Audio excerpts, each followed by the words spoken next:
harus clear semuanya. Yang lubang-lubang yang ada di sekitar jalan ini kita usahakan clear malam ini.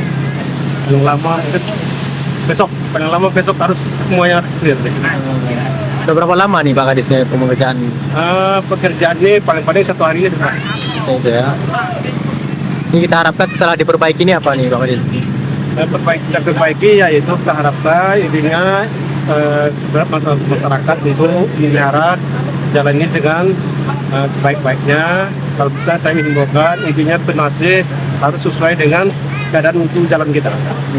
Ini hanya titik ini aja Pak Kadis ya? Ada titik lain di mana? Titik tahun ini kita titik ini aja. Insyaallah tahun depan kita akan laksanakan dalam kota bahkan sampai habis. Oke Pak. Oke Pak.